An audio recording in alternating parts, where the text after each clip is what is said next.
76% of Americans live paycheck to paycheck. 64% of Americans that have businesses break even or lose money.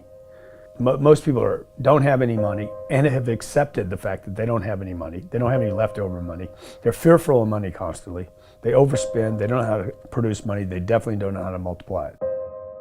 The land of the brave and the home of the free, it's not even close to the truth. It's just important for people to understand that complaining has no value. And if you complain about not having enough money, work more. If you complain about not having work-life balance, spend more time on vacationing and your family. It's super simple. Let your actions dictate instead of sitting there and feeling like you're not in control. Poor people say, I can't afford it, I can't do that, I don't have time. It's an escape, you know what I mean? It's easy to say I can't afford it. Oh, I'm too tired. Oh, I can't go to the gym. You know, when you could go to the gym, but no, I can't. Truth is, I'm just too lazy to go to the gym. Money doesn't have value, right? And this is an important thing that most people don't immediately understand, is that money itself doesn't have value. Money is a vector for transmitting value. It's how you express value. But the value isn't in the money, it's in the product or service you bought with it, and it's in the labor you gave in order to acquire it in the first place. That's where the value comes from. There's nothing intrinsically valuable in the money. You shouldn't put money in a house, you should put money in your brand. You should put money in the marketing. You should promote yourself, not put money in where you and the kids live. Right. Why is that a mistake? Because it's dead money. I mean, it can't, a house can't make you money. A house does not make you money. The only reason people think a house makes them money is they're comparing it to, if I rent, that costs me money. But, you know, if you need to go to a hospital, you don't buy the hospital. You rent a bed to get out of there as fast as you can. If you go on a trip, you go to America and you want to go to Disneyland, you don't buy the hotel, you rent a room. And nobody thinks poorly of that. They're like, yeah, I'm gonna go there, use the place and get out. That's what you should be doing with your living. Find a place where you can rent. Pay rent monthly. Don't own the house. And take all the money that you would have put in that house purchase, down payment, extra money, fixing it up, use all that money to improve your business and yourself so that you can get more money. Right? So I see so many people here like, I'm gonna invest 300,000 pounds in a house to hopefully make $30,000, 30,000 pounds. Right. I'm gonna buy it for 300, maybe I'll sell it for 600,000. I'll double my money. Fixed in one place, by the way, where no money comes to you. Money does not go to homes. Right, and that's a big thing on your career is moving locations. Yeah, I've moved 5 or 6 times. I can move another 4 or 5 times. Because people who stay in the same place get too comfortable. If you study wealthy people, they're mercurial. They're moving, they're mobile. They're not talking, Warren Buffett and Bill Gates do not talk about the home they live in. They talk about the places they're going to. They go meet money, they go meet wealth, they go meet connections. People are stunningly accepting of anything if they actually believe that's the purest form of it. I think I'd be less acceptable if I hedged. I really do. People will accept you. People accept everything. Just be you. Be you, and clearly people like react. When you're trying to fake something and you've got bad intent, well then that's visceral and we hate. But I actually think we don't give love to the person that actually knows they have it and they're trying to fake it to conform. Hence why I won't adjust to this market all the way, because I don't think I'll be respected. I know what my intent is, so why would I be scared? I want to build the biggest building in town. That's who I am. And you know how I want to do that? By building the biggest building in town. And a lot of people want to build the biggest building in town, and you know how they want to do it? By tearing everybody else's building down. Poverty is passed on. It's taught in your families. And middle class is taught in families. And so the people right now who are sitting at home, who are struggling financially or worried about money or unhappy, they may be making a lot of money, but unhappy with what they're doing, it was probably taught to you. You know, your super ego was taught, get a job, work hard, or you'll never be rich, or the rich are evil, or whatever. And until you change your mindset, Correct. Money won't help you, right? Correct. And we see that with people that win the lottery, people that make more money, they still have the same problem. Right. Because they have that poor man's soul. Right. If you're poor, you'll always be poor.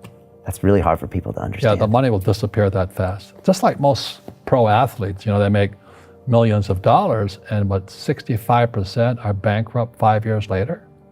It's because they come from poor families. Now you tell them that, they get very angry at you. It's the rich fault. It's you guys ripped me off and government ripped me off. But unfortunately, what Mr. Lipton was saying, it's passed down genetically. That's the frightening thing. And it's interesting when you commit to something, little gifts just start automatically showing up. It's a phenomenal thing. It's happened my whole career. When I fully commit, somebody will bring me something. Okay. And then keep your eyes open. And by the way, the package may come wrapped in a package you weren't thinking about. Hard work. Or like a voice, or like a person, or maybe from a different direction than you thought, or an offering where you're like, you read something about this and that's not the thing. Like all throughout my career, it's come in weird kind of ways. If you ask for help and somebody shows up at the door, maybe invite them in. Okay. Regardless of what the packaging is or what you've heard about it or whatever. That's really been beneficial to me. Okay. How old are you? 44. I'm 40. Do you know how young we feel? When you were 26, did you ever think that this is what 44 felt like? No. You thought that was finished? Yeah. How old are you? 29. Like, you think a 40-year-old, like, when I was 25 years old, I thought a 40-year-old was finished. I don't even feel like I'm starting. Right? Yeah, but when I was 26, I was in a rush. I understand. And all of those guys and girls on the streets last night, when you say that to them, like their face kind of goes blank, because all the stuff they watch, MTV, music videos, it's all about the bling now, and the this now, and the this now. And MTV's tamed. You start following people on Instagram, and it's a disaster. They're all pushing, it's all about champagne and private planes, and you can get it too, and just sign up for my course, and everybody's falling for it. So I'm coming out, and first of all, I want to be historically correct.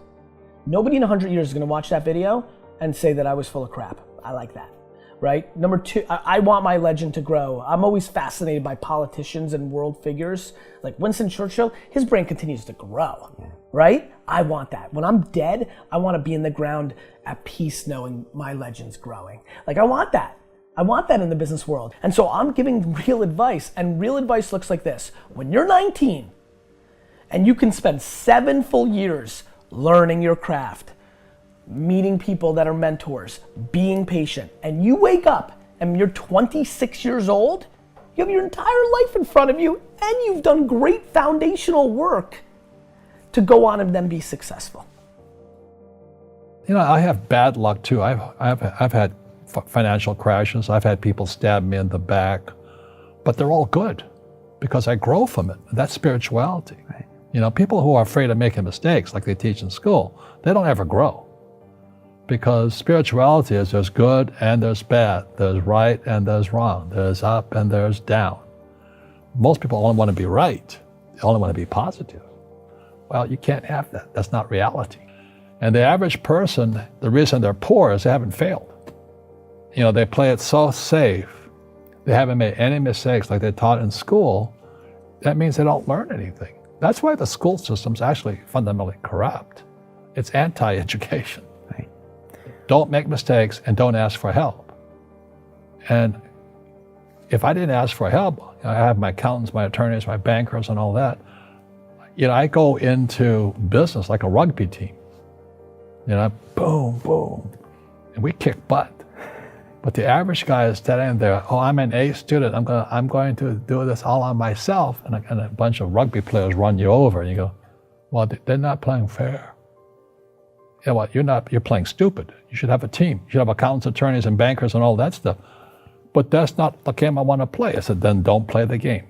The game of business is played with accountants, attorneys, bankers, hate to say it, politicians. You got to know the game. I don't want to hustle. I want to prosper. I don't want to grind. I want to create a machine that monetizes. I'm not shameful of money. I want money. I want a lot of money. I want to give money away. I want to raise a lot of money. You can't do that if you're broke.